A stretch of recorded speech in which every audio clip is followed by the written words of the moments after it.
கர்த்தருடைய பரிசுத்தமான நாமத்திற்கு மகிமை உண்டாவதாக. அனைவருக்கும் வணக்கம். இந்த நாளிலும் டிசம்பர் மாதத்தினுடைய இறுதிக்கு வந்திருக்கிறோம். ஸோ 2025ஆம் ஆண்டினுடைய டிசம்பரில் நம்ம வந்திருக்கோம். ஜேஸ்டார் ட்ரஸ்ட் மூலியமாக அநேக ஏழை மக்களுக்கு மாதம் மாதம் நம்ம மளிகை பொருட்களையும் உதவி பொருட்களையும் கல்வித் தொகையையும் நம்ம கொடுத்துட்டு வரோம்.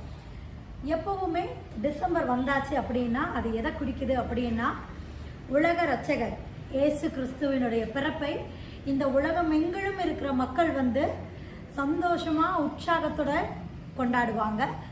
அதே தான் நம்மளும் பண்ண போகிறோம்.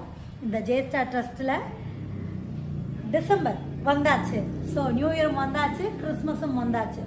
ஸோ அநேக ஏழை மக்களுக்காக நம்ம மளிகை பொருட்களையும் அரிசிகளையும் புது ஆடைகள் அவங்களுக்கு கொடுக்கறதுக்காக புதிய ஆடைகளையும் நம்ம வாங்கி வச்சிருக்கிறோம். இந்த டிசம்பரில் அநேக கரங்கள் மூலியமாக இந்த எல்லா பொருட்களும் இங்கே சேர்ந்துருக்கு. இந்த அநேக பொருட்கள் அநேக ஏழை மக்களோட கரங்களுக்கு போய் சேரப்போகுது.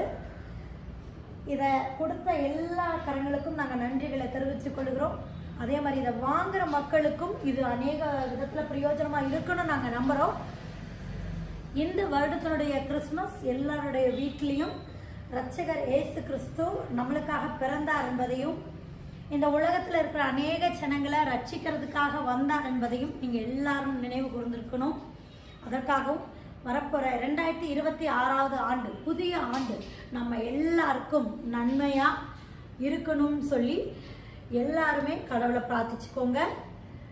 இந்த ஜேஸ்டார் ட்ரஸ்ட் மூலியமாக எல்லாருக்கும் இனிய கிறிஸ்மஸ் நல்வாழ்த்துக்களையும் புத்தாண்டு நல்வாழ்த்துக்களையும் தெரிவித்துக் கொள்கிறோம்.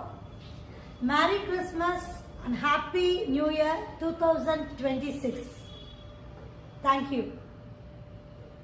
இந்த ஆடைகளை வீடுகள் இல்லாமல் யாருடைய ஆதரவும் இல்லாமல் இருக்கிறவங்களுக்காக நம்ம வாங்கி வச்சுருக்கோம். தாய் தகப்பன் இல்லாத குழந்தைகளுக்காகவும் ஆதரவற்ற மக்களுக்காகவும் இந்த உடைகளை வாங்கி வச்சுருக்கோம். அதே மாதிரி இந்த அரிசிகளும் இந்த மளிகை பொருட்களும் விதவைகள், ரொம்ப பேஷண்ட்டாக படுத்த படுக்கையில் இருக்கிறவங்களோட குடும்பங்களுக்காகவும் கொடுக்கறதுக்காகவும் நம்ம வாங்கி வச்சுருக்கிறோம். இதில் பார்த்திங்கன்னா ஒரு 4 வகையான பருப்பு, 4 வகையான டிஃபன் செய்கிற ஜாமான்கள், சேமியா, ரவை, கோதுமை மாவு, அவல், அப்புறம் வீட்டுக்கு உபயோகப் பொருட்களான சோப்பு, பேஸ்ட்டு, துணிகள்